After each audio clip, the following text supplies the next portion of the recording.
Hey guys, welcome to the Dirt on Gardening podcast. I'm Andrethefarmer, and we are live from Mexico today.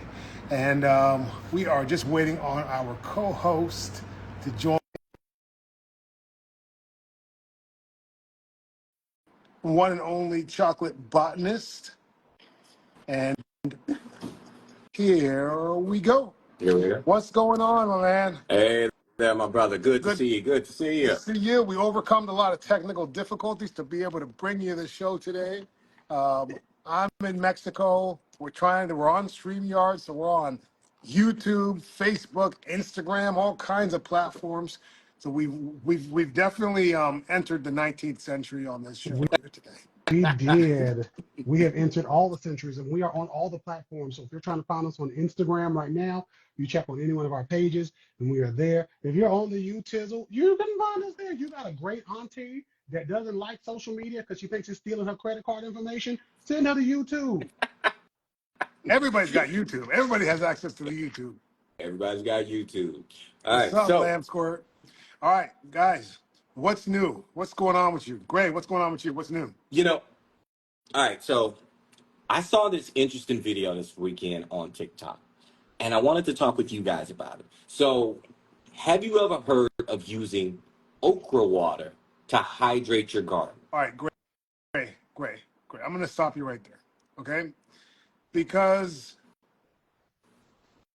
we want to talk about a little bit of nonsense before we talk about plants. Okay. So let's not get right into the meat and potatoes. Let's have an we appetizer. we want dessert Let's first, have a huh? couple rum and cokes. Let's get Let's have into some the cheese show sticks. here.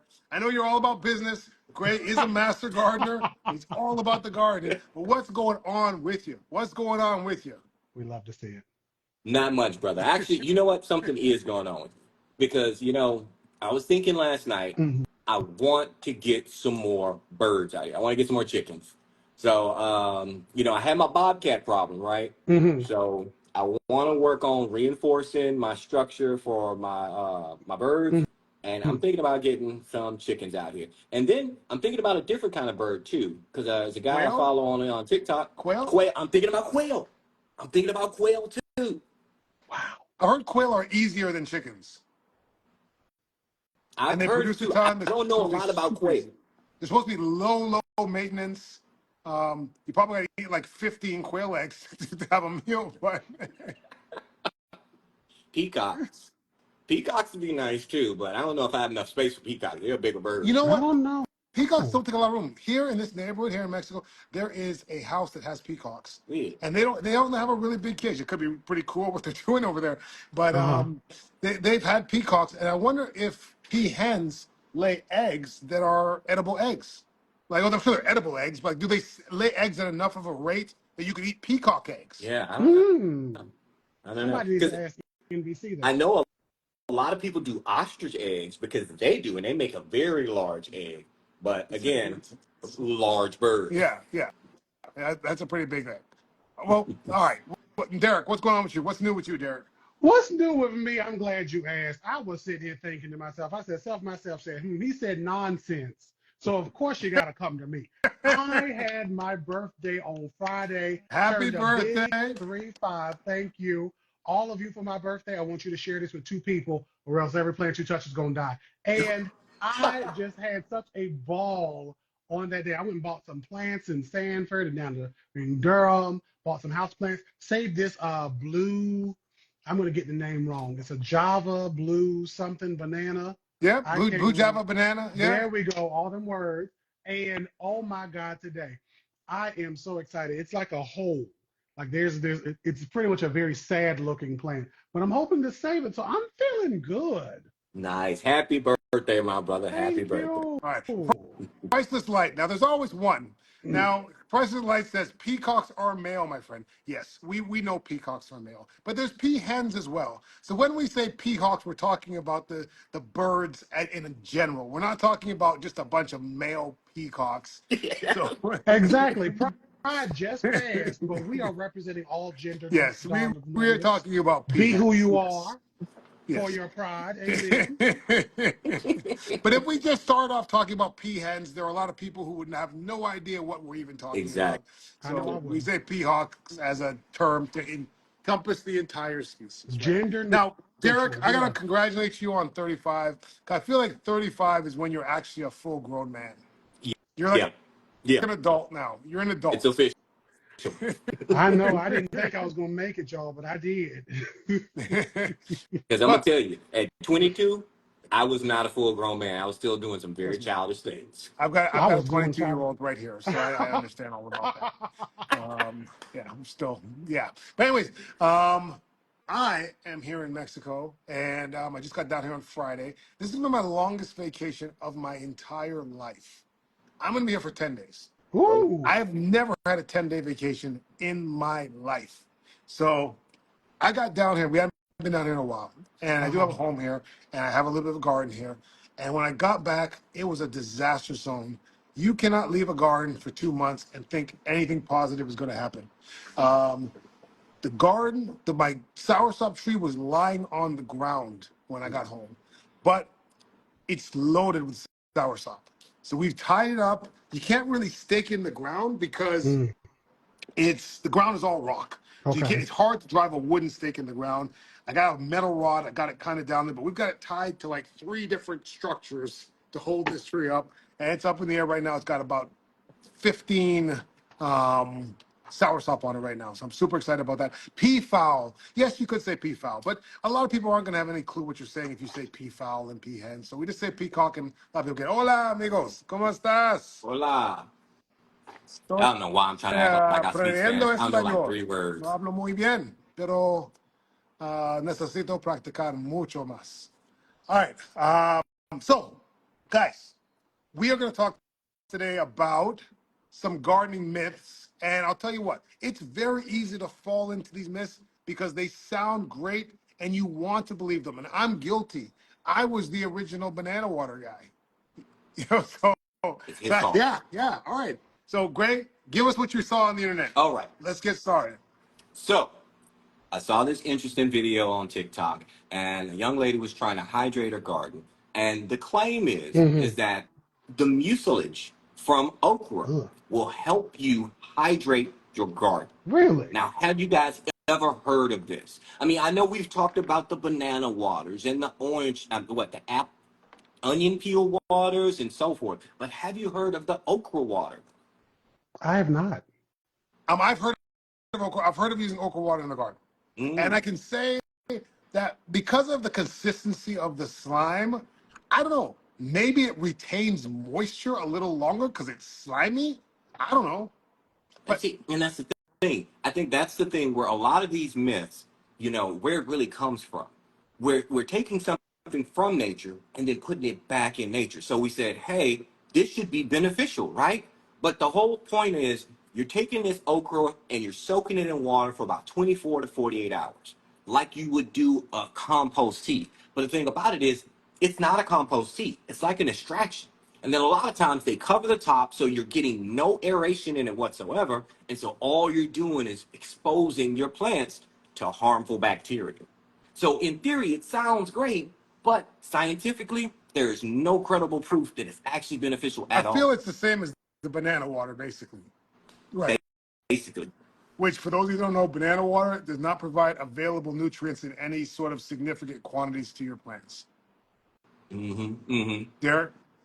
Hey guys, so I love talking about this type of stuff because I think the biggest thing that we have to remind you all is that when it comes to any of these waters are supposed to help your plants. Composting is one thing because that was actually decomposed, right? Decomposition lets those ionic components, those basic building blocks of plants, go out into the world and be available, right? But when you're just soaking plant parts, it's not really the same. And we just have to be careful of that. Now, off of first hearing, my mind, like Andre, would be like, okay, it's thicker, it's slimier. Maybe that would help it from like evaporating quicker or something. I try to like normalize it in my head. But then I'm also like, that's adding in another instance for like just something to rot and get nasty, and we don't need that. Not in Right. 2025. See, the thing thing about it is things that sound right are so easy to believe, and they're a lot easier to believe than things that actually are right in some cases. I'm gonna give you an example of this, and this is from my Mm-hmm. my side hustle. I'm also a dentist for those that don't know, orthodontist. Um, Is you? you didn't know that? I didn't. I got all types of stuff wrong with my teeth. I'm gonna tell you later. Go ahead. All right. But one of the biggest myths in all of dentistry is about wisdom teeth. And people always talk about how their wisdom teeth did this and their wisdom teeth pushed their teeth and all kinds of stuff. Half the people listening right now are going to say, "Yeah, my wisdom teeth did that." Wisdom teeth don't push your teeth. They don't push them a bit, not even a tiny little bit. I'll tell you two stories. When I was 18 years old, my dentist sent me to the oral surgeon to get my wisdom teeth out. Mm-hmm.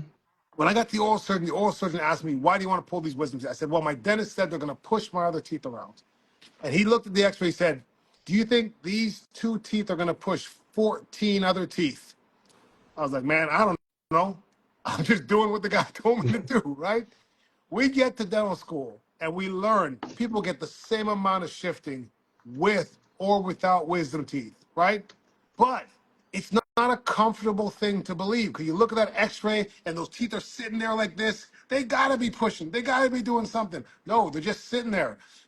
I guarantee you that at least half of the people that sat with me in that class and learned about wisdom teeth doing nothing today tell their patients their wisdom teeth are pushing their teeth. Not because they're lying, but because it's way easier to believe something that sounds really right than something that Exactly. is actually right but is counterintuitive. And that's Mm. exactly what happens with these waters. I think you said it the best. You I mean, did. I could not match that. That's it. It sounds plausible. It sounds real, so we believe it. Yeah, But yeah, as far as University of Florida Extension says most plant nutrients are not water soluble. And honestly, the best way to go is a fertilizer or a microbe. That's where you want to go. And that's yeah, coming straight from University of Florida Ag Extension. yeah. I believe it. I believe it. And I've been guilty in the past. Now, Nietzsche says, "Why Mexico? Did you get a place there for planting?" No, not for planting purposes, just for living purposes. But I do grow plants here as well. Can you use water from the air conditioner? I don't know what's in air conditioner water. I mean, if you're not doing edibles, I would say go for it. But I don't know what's the chemicals coming out in there. I feel like the condensate is just water, right? That I is think it just would. I water. think it would be pure It's water. Yeah. just water. I'm Yeah. take it from me. I am an auto mechanic, former engineer. It is just Oh water. yeah, It then is go just condensation for from air. So you can Yeah, use it. Yes, perfectly like fine. it's essentially distilled water. Yeah, it. Ooh. even better. Yeah. So because I did a video about a food, not a food truck, there's a truck that had hydroponics in it, Uh-huh. and they supplied all the food for one of the local hospitals, and their AC provided all the water. They were net positive on water for the plants. Like they Mhm. weren't bringing any water from the outside in. It was all coming from the condensation of the AC units. Yeah, there's actually back when I used to be an educator, one of the principals that I was really good friends with, he built a she shed for his wife, and he was growing plants using the condensation from his AC as well. He was a mathematician, so he had figured out all the math and everything to make it work. It was actually really cool, and he couldn't wait to show me. Like, great, check this out. So yeah, all just off of condensation. Now, Pretty Lala says, "I know it works for a woman's body." I think she's talking about the okra water. Um, There's no clinical studies to show that because I know some people will be like alkaline, because another person talks about alkaline oh, water or the water and the alkaline jungle concept for that as well, like the alkaline principle, which is like the alkaline principle is basically these plants are supposed to be alkaline and lower the acidity of your body, which makes your body work better, which is not true at all. So, unfortunately, friends, if it makes you feel more loose, go for it. But there's no science to yes. support that, friends. Like our bodies are, the pH of our bodies is tightly regulated. You are not altering your body pH in any significant manner by eating different things or eating. Everything goes into your stomach and it's like pH 2. It's like the most acidic environment possible. So if it's going in your stomach, it's all becoming acidic before it gets into your body. So yeah, that's Yeah, isn't it, I think it's like hydrochloric acid in the stomach. So yeah, it's melting everything down. And Alkaline Jungle says Oka water is good for women, if you know what I mean. Well, I'll tell you what. I would not listen to anything that anyone that has alkaline in their title and is in the health field. I would listen to nothing that they say ever. That's and all the I'm going to fact that say that's about coming from him is amazing because he's the nicest of the three of us. Really, no, these no, two no, are the no, no. nicest. I'm the second And nicest. I'm the second nicest. really, y'all are both tied for number one. No, no, And no. then there's Gray is me. way nicer than me. We I'm love in to see it. between the two of you in terms of niceness. It's definitely a wide range here. I love it. Let's Awesome. see. So what's another why? I'll tell you one of the myths that really, I don't know if it bothers me because I just kind of ignore it, but Mm-hmm. electroculture. Ooh, talk about that one. Electroculture. That Electroculture. yeah. No scientific What do you proof think about whatsoever on electroculture, that one. Gray? It it's no scientific proof on it. I'm based everything I do is based off of science. Like for instance, when I'm giving garden advice, everything that I ever tell you is always going to be backed by something I have read or I've studied at the ag extensions, or I've checked out scientific journals, or I've checked the USDA website because I never want to be someone who misleads or harms someone's garden. And it's very important to me. So with electroculture, there's no evidence that this works whatsoever. So I just throw the baby out with the bathwater when it comes to electroculture. Derek, what's your view on electroculture, man? Did we say what electroculture was? Did we Okay, do a well, quick yeah. description? Let's describe it first. Do What that. is Do it, Quick that. Derek? description of it is you take this copper pole. Some people do copper and crystal. Some people just do copper. A copper pole, copper wiring. You put it in your gardening around your plants, and it's supposed to help them because the concept allegedly is that through magnetism and frankly magic, you can allow. Yes, that picture is slanted. You can allow your plants to absorb nutrition better, and it's supposed to fight bugs and keep your pests away and keep weeds down and everything else. And what I think about it is a bunch of hogwash. If I wanted somebody to lie to me, I would ask my daddy to call me for my birthday. If I wanted somebody to disappoint me, okay, I would go to Tyler Perry and say, give me a good representation of a positive Black relationship. But since I'm not doing all of that, what I would say is if you are, again, like the two gentlemen have said, you go to cooperative extension, you go to your agricultural extension offices, right? Or people like us who are growing like plants legitimately, we can often lead you down a great path. All right. Listen, I've had people that I know that have tried it. And the thing is, when it doesn't work, it's always because someone will say, well, you didn't do this right, or you didn't do this, you didn't have this in the right direction, or so and so. But there's so many instances in nature where there's so much metal around, there's so many poles in the ground, like you would just expect to see it. And if it was a thing that really did improve yield, you don't think commercial farmers would have had this figured out to a T, and they would have them down cornfields, down every single agricultural field would just have metal poles sticking out of it and just growing, double yields all over the place. Yeah. And to really go to what this person in the comments is saying, because I know some of you be like, well, it works for me. And I want you to know you're just a good grower. You're a person that grows plants, right? Unless you are doing a real test. So a real scientific test means you have thousands of plants and some with copper, some without it, and you're somehow growing in a space where copper doesn't exist, right? Because if you're saying this works and you live in any home, there's wiring in your houses, you're carrying copper on your cell phones, right? Your cell phone has them, your car has them, all of this has them. If this really worked to any of you who are really swearing for it, there would be no climate change because since the Industrial Revolution, we've been putting more metal out, there would be more plant growth, and thus we wouldn't be in the hellhole we're in now. Yeah. but you really would have to have a real control. And I know a lot of people have anecdotal stories about, the copper and this tomato grew real big and this one stayed real small. That's anecdotal evidence is not evidence. But listen, if it makes you feel better and you grow better because you have it, then hey, I'm not telling you not to do it. Yeah. I'm just Yeah. telling you, if you haven't done it, don't waste your money on it. Right. But it's something. It's funny because I was talking with a buddy last night, and he said something prolific, which is buddy of mine. Sometimes he says things prolific, and sometimes he says things that are just way completely out the box. Mhm. But he says it's the expectation That's what it is. It sets us up for this false reality. Like, for instance, with the okra water. Like, hey, look, if it's not killing your plants, now granted, I wouldn't do it because you could potentially be adding that bacteria to your plants. But if your plants are thriving and they're doing okay, it makes you happy, cool. But just don't go about the claims that it's going to be the best thing since sliced bread. That's the part right there. Now, one thing that I want to say is I'm out here in Mexico, and it is rather warm, and we have a tremendous amount of mosquitoes here. Right beside me is basically a jungle, and I have my Sonia's bug spray on, and I have not been bothered by a single mosquito yet. Really? Sonia's bug spray, it is like lotion. It feels so good on your skin. It doesn't feel like bug spray. Like you don't have to take a shower after you put this on. Like most bug sprays, you just feel gross after. This is all natural. Sonia's bug spray you can get at soniasbugspray.com. So check it out, Sonia's bug spray, guys. You know, with all Beautiful. the rain that I've been getting out here in Dallas, I've been putting my Sonia's bug spray on every single morning just to combat all that humidity and all those bugs that's been trying to chew my legs up. Yeah. Now, someone on here mentioned something which I want your guys' opinion on it. Okay. Someone said urine is the best fertilizer. Now, I know banana trees like urine. What do you guys think about urine as a fertilizer for more plants? Derek, you want to take it first? Because I got my opinion.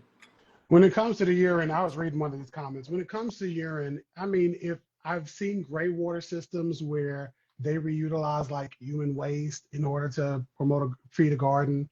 And I mean, if you're going to do it, do it. It's not anything I would do like manually. If I had a gray water system, I would do it where I'm like recycling the water, like in a house that has like no harsh, environmentally terrible chemicals, including like shower water, dish water, and like toilet water. I would do that, but like other than that, I wouldn't put it on my plants. So now I'm glad you mentioned that because, okay, guys, I'm going to give y'all some homework.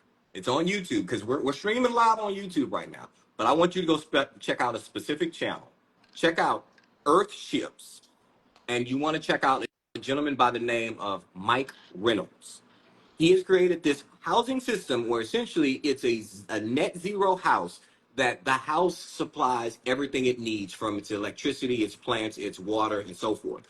And one of the things that they do is they have an inside greenhouse, and they use the gray water just like you were talking about. So the gray waters from the showers and so forth to feed the plants. But going back to the original subject about the actual urine, scientifically, urine already has a lot of nitrogen. It's a lot of nitrogen in urine, but there also is a lot of salt. There's a lot of sodium in urine as well.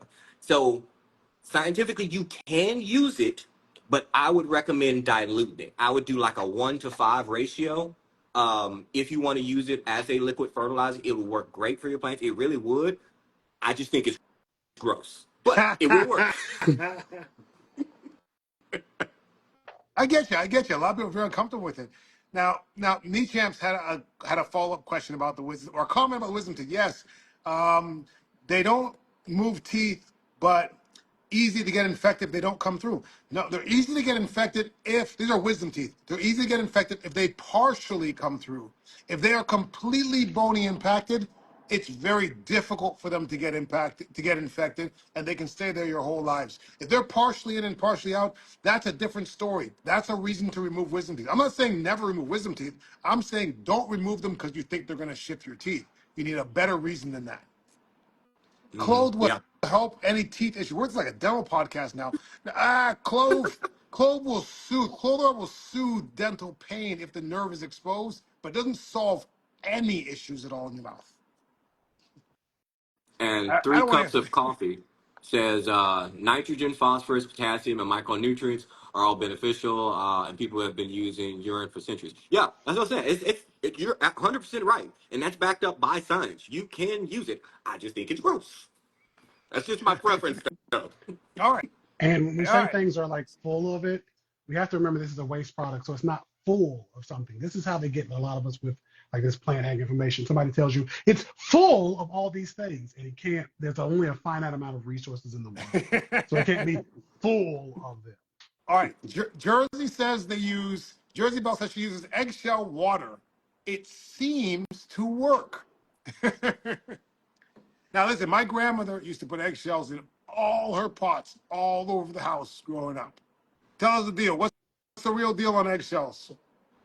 Go ahead, Gray. So, eggshell water. Okay, eggshell water and eggshells, two different things. They are. Eggshell water, while there are trace amounts of calcium carbonate that comes from your eggshell water, it's not enough to be sustainable as a true fertilizer. You can do it, it's not going to hurt anything, but it's not going to help anything as well. Does that make sense? So it's like It very does. small amounts. What if the eggs aren't like completely like the shells aren't washed out, so you're getting a little bit of a little bit of the egg whites in there as well? Isn't that a little bit of like protein and nitrogen and so that's getting in the water? Oh Not my really, because God. again, those nutrients aren't really water They're soluble not. in that form. What you say, Derek? They're not. And I think the thing is when we're doing this, so like if you're going to make eggshells and use them to help your plants, like number one, a whole eggshell, even ground up, can take at most, at minimum rather, at minimum, a year. So if you put that eggshell as a fine powder, which some people don't do, out in your yard, in your garden, in your pots, it takes a year for it to actually have a discernible difference for your plants, right? There's a way to make it immediately available, but it's not just like water. You don't just soak stuff in water and make fertilizers because you need a chemical reaction, right? And calcium bicarbonate is basic, so you need something acidic, like those volcanoes we all used to make, right? Back in the day for the science fair. You add some vinegar to your eggshells, it bubbles up, you get a liquid that you can then dilute and like mix onto your plants. But again, it just needs to be decomposed. And I know a lot of people swear by it, but a minimum is a year, a maximum is 10 years. 10 years maximum for it to Wow. go. So it takes a Speaking long of the time. volcano, like I made the volcano in elementary school. Did you? Um, I was not a good student. So my volcano was simply a hill. There was nothing coming out of it.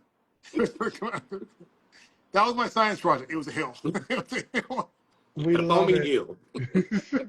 But it said volcano on it. It has labels volcano. Long as they had it labeled, that's all that matters. You Exactly. knew There what you it go. was. It was dormant. It was dormant. It was dormant volcano. It was a dormant volcano. That's what you do. That's a dormant volcano. It A was next dormant level what? stuff. Next level stuff. Someone asked, what about molasses and earthworm castings in water?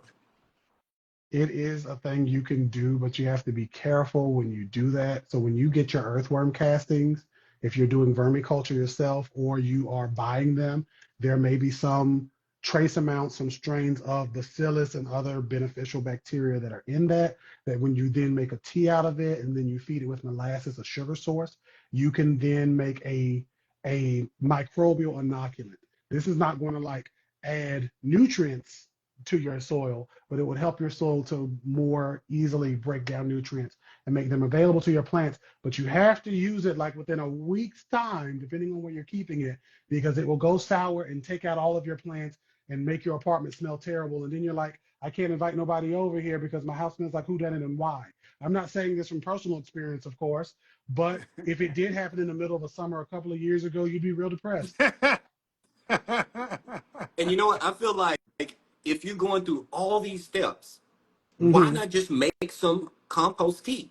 Compost tea works. Compost It tea is effective. does. And you know what? If you want the steps on how to make compost tea, I actually have a video from last year on my Instagram that you can go check out right now, and I'll walk you through the steps. And if you're watching here on YouTube, it's on YouTube as well. It's actually even longer, and I go through all the steps on how to make your compost tea. I thought, Yeah. and I'll tell you, this is how you know that this is good. This is how I determine whether information I hear on social media is fairly trustworthy or don't listen to a thing. Mm-hmm. Ray's not selling you compost tea. He doesn't have a brand of compost tea. He's not trying to market compost tea. Like he's telling you what he thinks really is the best. And I find that most of the time when you got people on here telling you about something that's kind of, you don't know yay or nay. If they're selling a product with it, then a lot of times it makes me definitely rethink what's going on in that situation. So thank you, Gray. Yeah. Thank you, sir. And Don Marie, we are your friends. So Urban Harvest says, I think there are some agricultural articles that egg water, that means eggshell water, and rice water will have nutrients, but in minute trace amounts. Yeah. Well, minute trace amounts aren't going to really help, right? It's not. It's like not like if I was to give you some gold, right? But I gave you like 1,000 pounds of something, but a millionth of a percent of that, which is trace, is gold, and the rest is copper. You would be like, I don't. You're not going to be like, oh, I got 1,000 pounds of gold. You'd be like, I have a very I'll tell you plate what, of I'll copper. take that 1,000 pounds of copper. Oh yeah, I take that copper too. Well, actually, yeah, copper is worth something, huh? I'll Let's make it take that. I'll gold. take it. Deal. Done. Let's make Done. it. I should have changed it to something else. You got me. I'm not a metallologist, but y'all see the point. So we have to think about it like that. Mm. But you Right. know what? To Urban Harvest's point, yeah, like even with the rice water. So you're taking your rice and you're cooking, and people are like, well, there's starches in there, and there's proteins in there. I mean, it's so minute.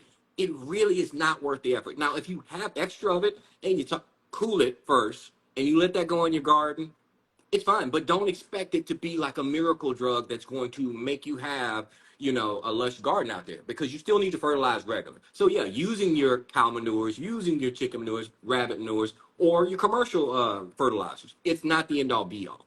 Yeah. Guys, I heard something that at first seemed incredulous to me. But when I Googled it, it seems like it's actually true. What you got? Rainwater during a thunderstorm Mm-hmm. has higher levels of nitrogen in it. Yeah, That that's true. that is true. That's crazy to Because me. the lightning makes it The like it nitrogen from the atmosphere, it just It, gets it's infused into the with the water. isn't it like thunderstorm. Yeah, ionization? ionization. Ionization. That's the word I could not Yeah. think of. Thank you, Gray. Yeah. Gray, please, you know about that. Talk about that, Well, Gray. it's like, okay, so if you're outside and you smell that really fresh smell after a lightning storm, you're smelling the the ionization. Excuse me. You're smelling the ionization of the nitrogen that's in the air. So yes, that rainwater is going to have that higher amounts of nitrogen as well. But I mean, it's one of those situations like, do I want to really run around chasing storms so to get this nitrogen fresh water, or just go to my local garden center Yeah. and maybe get some fish emulsion? So it's like risk versus reward. But But yeah, then, like after like a rain, like a thunderstorm rainfall, your plants get a boost lightning as storm, not opposed to a just the regular thunder, lightning. rainfall. Yeah, and I was like, really? That sounds like real urban legendy to me. But I was like, wow, that's crazy. Yeah. Chemistry and energy. It's like that's legit. Like you actually have a high source of energy taking nitrogen out of the air and then putting it into a form that is now mixed in with the water and that is available to the plants. That's beautiful science. All right. Yeah. See, Listen, Sean. Oh, go ahead. no, I was just gonna say, see, we busted a lot of myths today, but that one is 100% true. All right. Two thumbs up for that one. Now, Shawnette says, I've used powdered 1 part milk and 3 to 6 cups water or parts water on my fiddle leaf fig. I've seen improvement in its health and physical presentation of the leaves. Powdered milk, is that a thing? That one, I've heard a lot of people talk about using milk on their leaves. And you know what? I'm not 100%. So you know what I'm about to do? I'm about to go to my Texas AgriLife website, and I'm about to put that into a search to see how valid it is. Derek, what do you think while I'm looking this up? Go ahead and look that up because I think it is a bunch of Oscar Mayer. I used to love Oscar Mayer back in the day. I used to eat a lot of bologna. Good sandwich. I'll cook a nice bologna sandwich and you get it burnt on the edges. I know you like that, Andre. Good burnt I'm edges with not a some mustard bologna guy. on. It's okay. I'm going to judge you if you're not. I'm going to pretend like he didn't say that. We're just going to keep going. So Honestly, I'm not sure if I've ever had a bologna sandwich.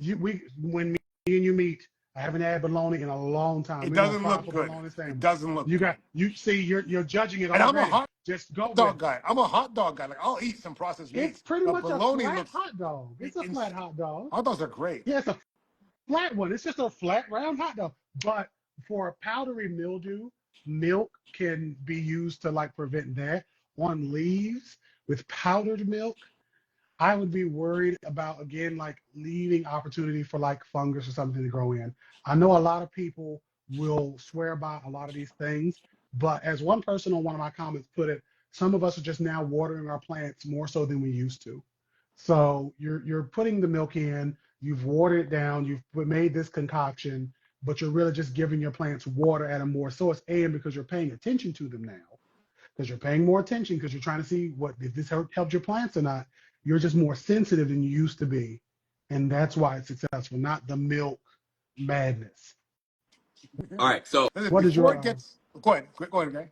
are you ready yeah, for what the ag extension says? what's it All right, say? What does the so ag extension say about milk? all right, so University Ag Extensions state that multiple studies, including Brazilian, Australian, and U.S. research, has shows that diluted milk in a diluted form, so your powder milk is a diluted form, 10 to 40% can suppress powdery mildew. So using Yes. it as a means to rid your plants of powdery mildew, it definitely can work. I actually just did a video on how to make your own mild fungicide by using baking soda, soap, and water. So you could actually supplement that baking soda with a powder, a milk powder, and it'd do the same exact thing. All right. Yeah, I've heard of people spraying diluted milk on their plants to help with the powdery mildew, like especially for like your cucumber family plants, your squashes and pumpkin and stuff like that. Mm-hmm. Yeah. But Yeah. notice People he didn't focus say on the that other wrong stuff. things. Oh, sorry, go I said, notice he didn't say that other stuff. I don't want y'all to lump that in. Like, he said I was right. He did not say that. Don't add that in. Go ahead, Andre. ahead. Dallas says people focus on the wrong things. That is, I think I'm gonna have that like tattooed on my chest. Like that is like people focusing on the wrong things. Like I heard a guy one time, and I don't exactly 100% agree with him. He was like, if you're like under like 30 and you can't, run a mile in 10 minutes, I don't want to hear what you like there's so many ways that you can control your health that by not being in shape, like, and you want to tell me that I got to eat an organic tomato, like that's not saving your life. Like get fit, get in shape. Like those things are just so much orders of magnitude more important than whether your tomato is organic or not. I just feel like sometimes people are just so focused on the wrong things.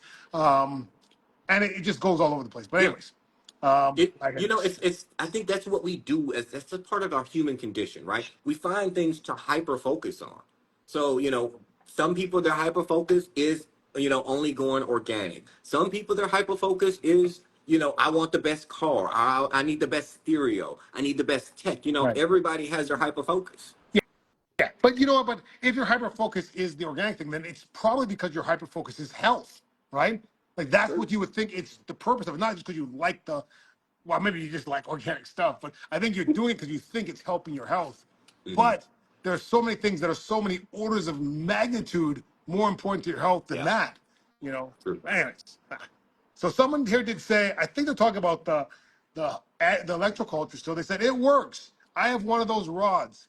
I also put pennies in my money plant, and it has grown. I think that might be a joke. I think that might be Yeah. something. They're not. If Yeah. you look deeper in the comments, we've had some little discourse about it.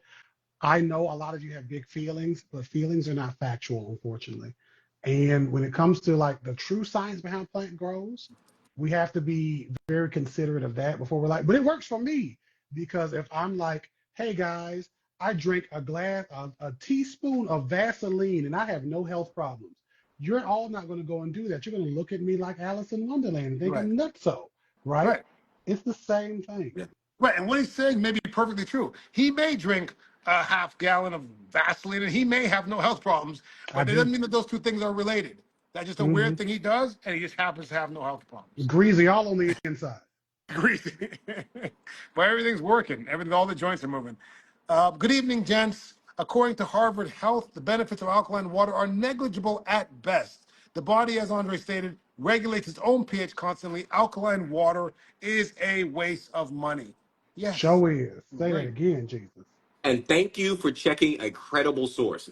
That's what we're all about. We're about checking those credible sources, not Wikipedia, credible sources where we get valid, real information. Thank you. Even the AI, a lot of times you ask AI something and it gets it wrong sometimes. And then if you re-ask the question better, then it will correct itself. So a lot of times people go to the first thing AI tells them, and a lot of times it's wrong. Everyone is always looking for shortcuts. Just stick to the basics. I kind of agree, but also sometimes there are new things that do work. There are new things that make gardening easier or better. So, Yeah. Yeah. yes, the copper has convinced me just from using pennies. All right. What, there was a statement. There was a doctor that I was watching on YouTube, and she said this brilliant statement. I've been sitting here trying to remember it, but she says causation is not. Causation is Correlation is not not That's causation. correlation. it. Correlation is not causation. I was like, oh, you said it, sister. That's the thing.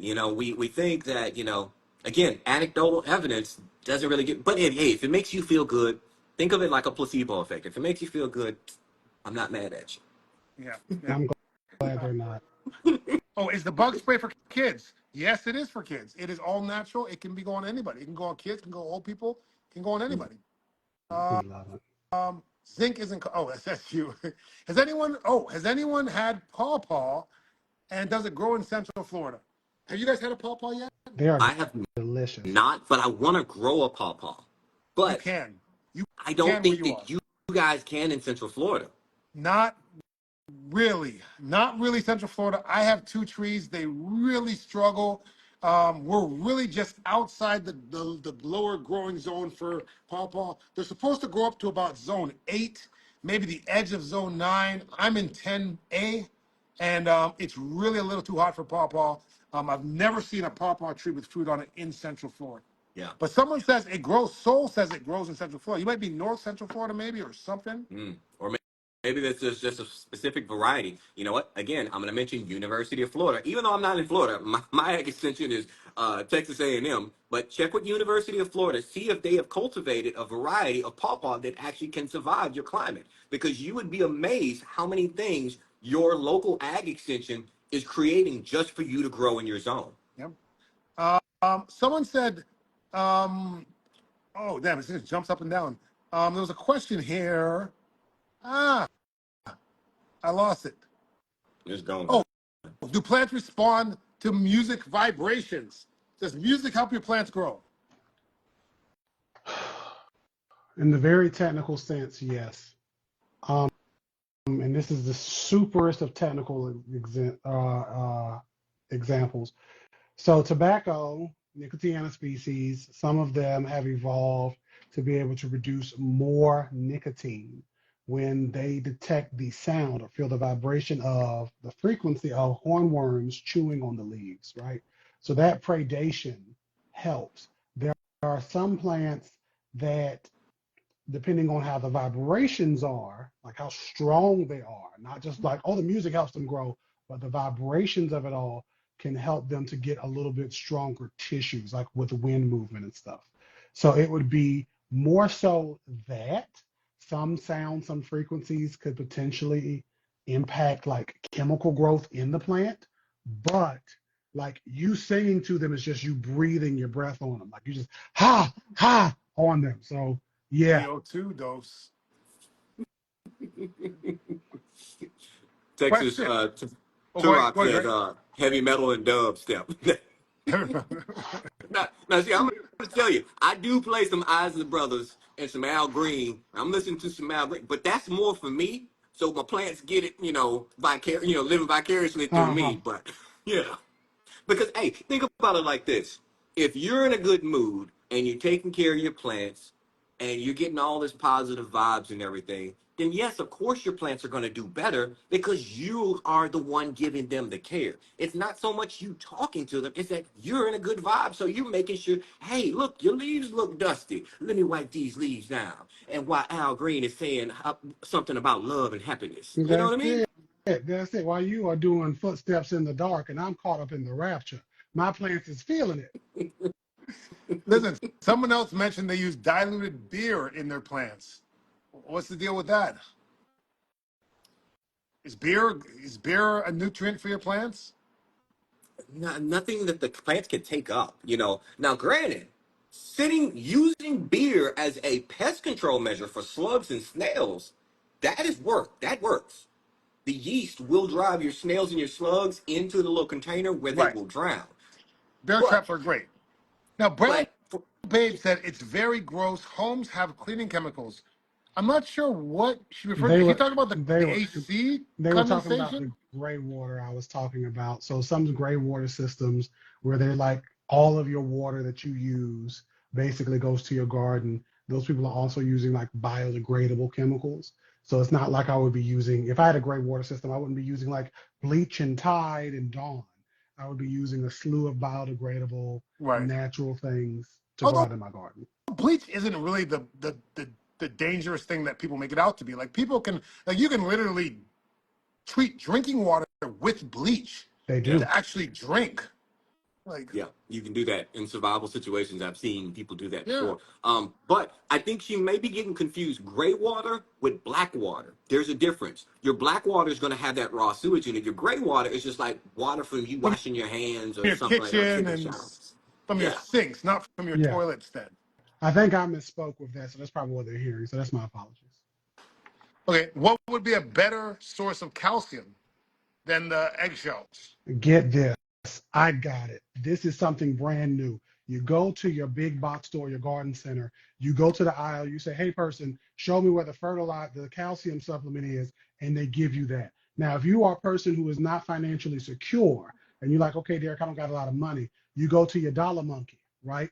Whatever your Dollar Tree is, you get you some vinegar, you get your eggshells, you could hit them in the oven, 350 for like an hour to sanitize them, crush them down as much as you can with a blender or like a mortar and pestle or a hammer. Okay, sit them in your container, a mason jar. I think it's 1 part uh, eggshell to 1 part vinegar, and then you fill the rest of it up with water, and then it just has a whole chemical reaction. It's bubbling and fubbling, and then boom, you have a calcium supplement. It's immediate. Right. So you got to make it bioavailability to the plant, right? Exactamundo. Now, speaking of available, Andre the Farmer's sweet and spicy pepper sauce is now available on Amazon as well. Is it? If you if you haven't tried this yet, guys, I guarantee you're gonna love it. This is something we put on everything. I've got like 10 bottles here in Mexico, and we use it on pretty much everything down here. It goes with everything. It's all natural. It's on Amazon. It's on my website at andrethefarmer.com. Can I I give a created quick? this pepper Can I sauce. give a quick, testimonial? Because he didn't see it. I was eating tacos before he got up here. I said, you know what? I got this sauce here. Let me throw this sweet and spicy pepper sauce, but not so hot, onto my taco, and I almost ate my face off. And I'm not just saying that on camera to make him feel good, because he didn't even know I did that. I just opened this today, had the slightest bit on my taco, and said, mmm. Mmm. So get you this today. It is delicious. This sweet and spicy is really sweet. It's kind of spicy. It's not super spicy for those of you who can't take it, but it is amazing. Well, thank you. I appreciate that. Thank you very Hmm. much. Thank you. Thank Nice. You got a bunch of comments in the comments there talking about they got their sauces too. Nice. All right. I don't want to talk about my sauce all day here. There was a really interesting comment that I saw on here. Um, Someone said that's why we use coffee grounds with the eggshells. Correct? Question mark. you. Incorrect question mark. So, No, you mean incorrect exclamation Exclamation. mark. oh, really both. I want both of them together. Put every part. So coffee grounds are alleged to be able to, I think, raise the pH of your soil, and then eggshells are supposed to be like the opposite way.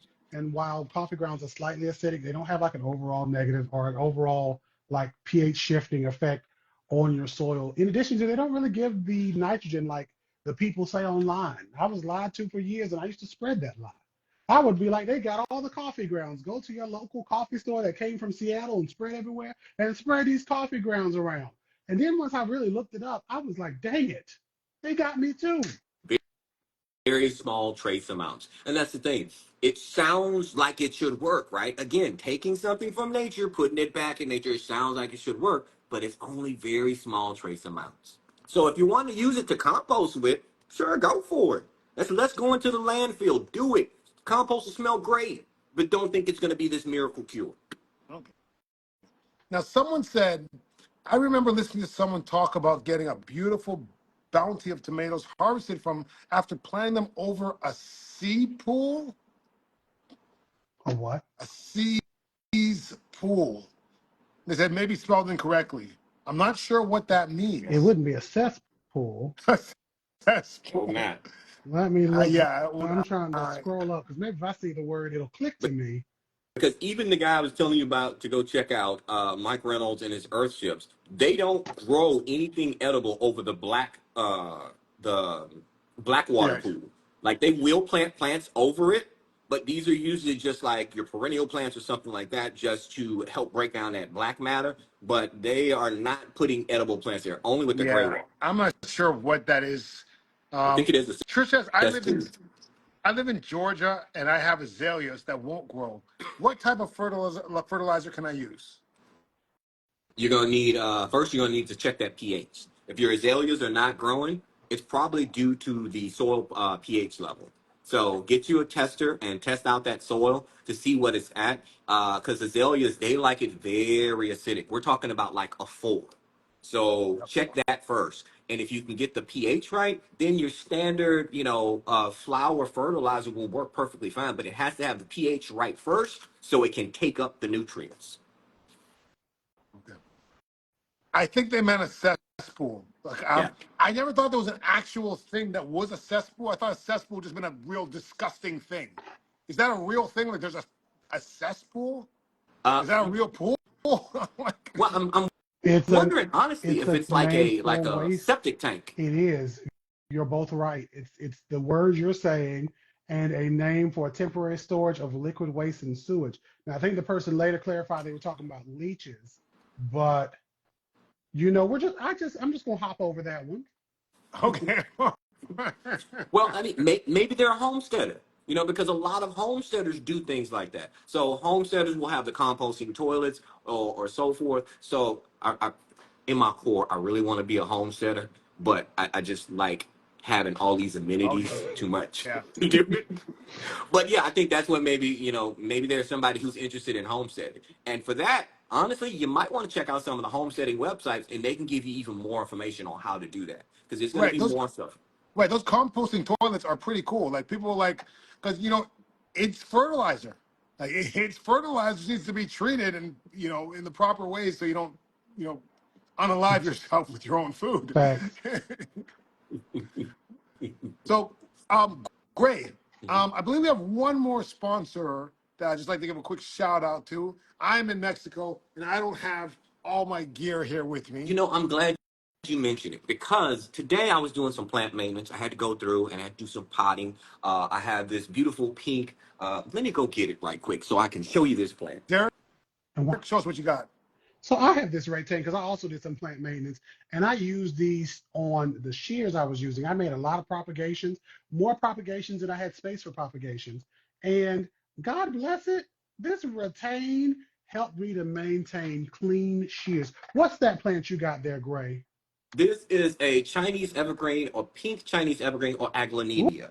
And I was actually Ooh, doing some maintenance and cutting back some of the leaves because we had some foliage that wasn't doing too well. And so of course, after I cleaned my leaves, I had to use my retain spray because we want to mm, make sure that we're not spreading plant disease. Plus, it's a great way of keeping your tools lubricated, even your chainsaws. Yeah, I'll tell you what. I keep that in my little pouch with me now because whenever I'm doing a graft or an air layer, I put it on my shears and I wipe the shears off after. And there's so much gunk and muck when you wipe that away there.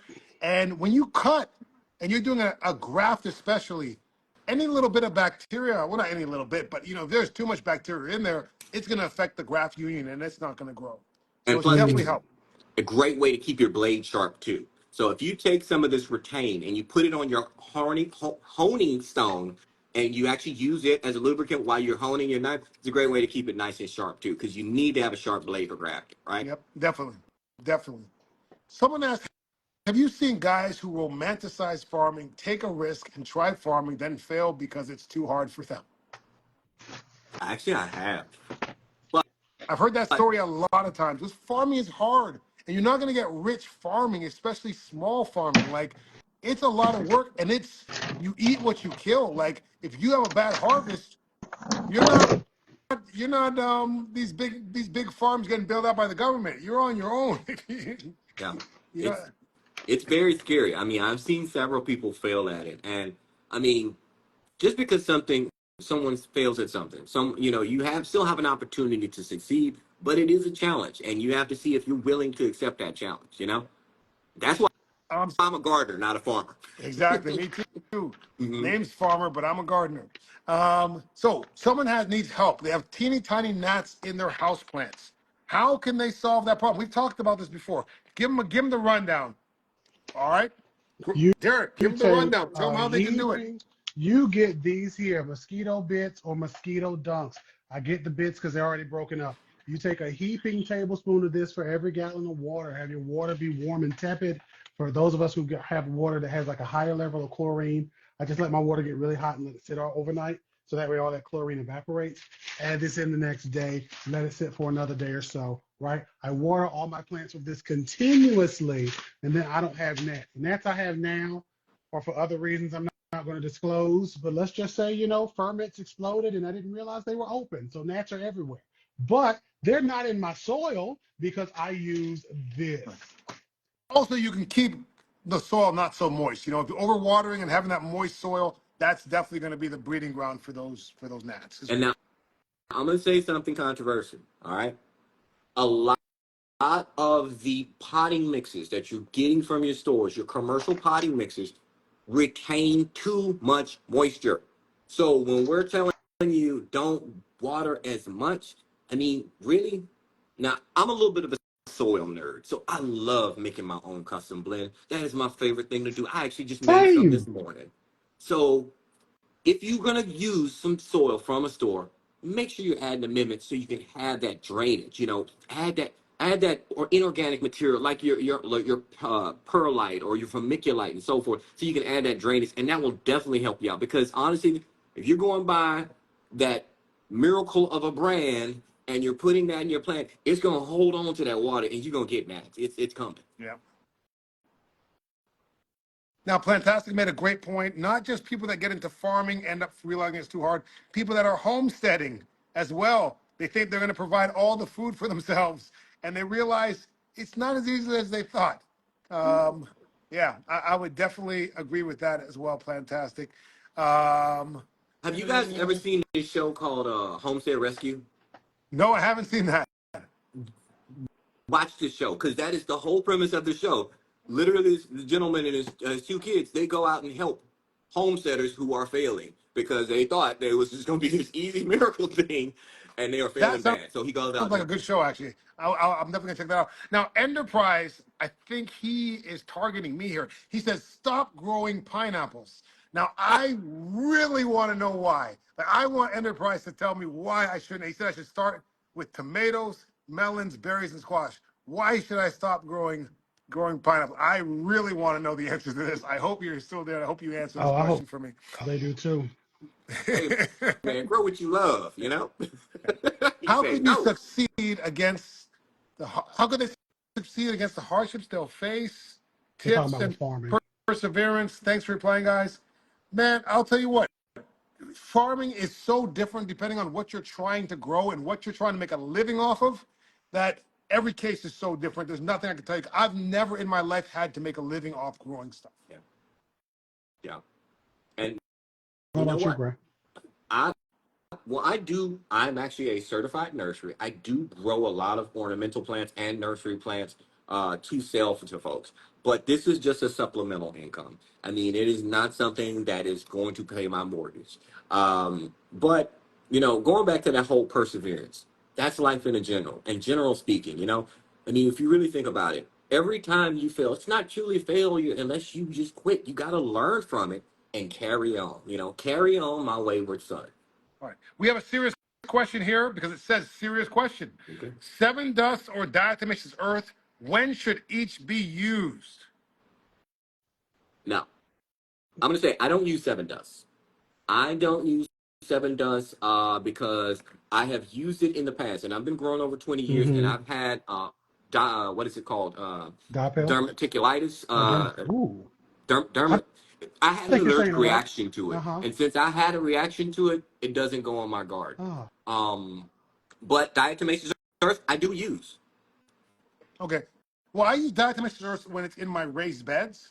I just recently had to use seven the sulfur, 7-sulfur on my lychee tree because I had a lychee mite infection, and lychee mite is a new pest here in Florida, and it is like the citrus greening for citrus trees.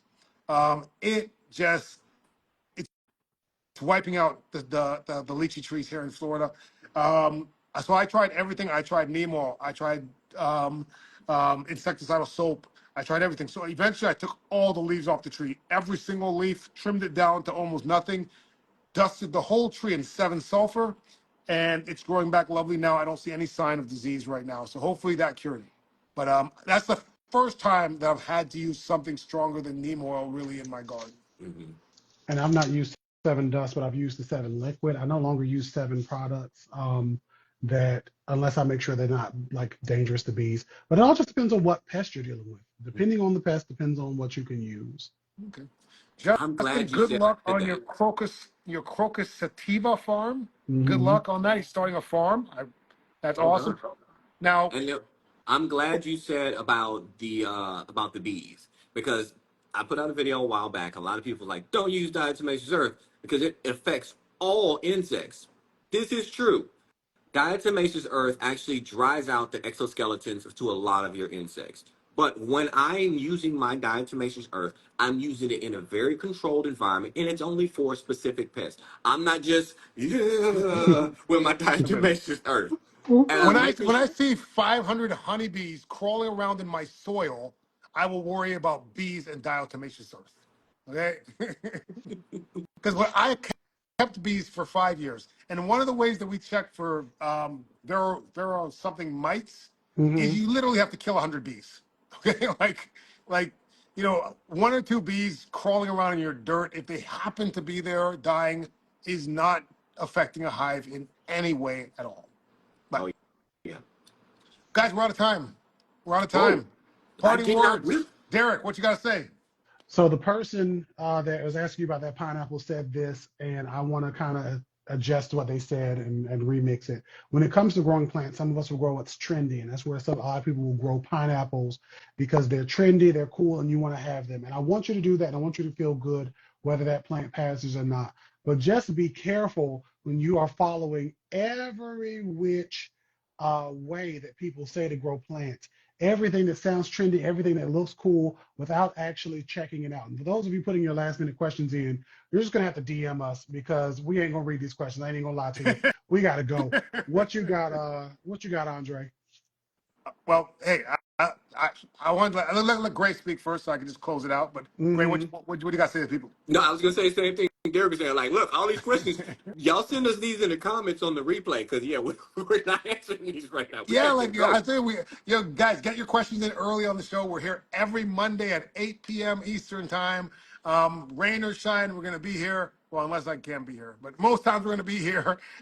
So get your questions in early. Get your questions early. If you want to DM any of us, we will respond to your DMs. So DM us, ask us your gardening questions. That's what we're here for. We're here to help you guys as best as possible, not just on the show, but at all times. You can catch the replays here on Instagram. You can also catch them on my YouTube channel. They can catch them on your guys' YouTube channels too, right? We're on all Yeah. cylinders. We're on all cylinders. So go check us All right, out. guys, we're 2 minutes over. We got to go. All right. See you guys. See you next week. Bye, guys.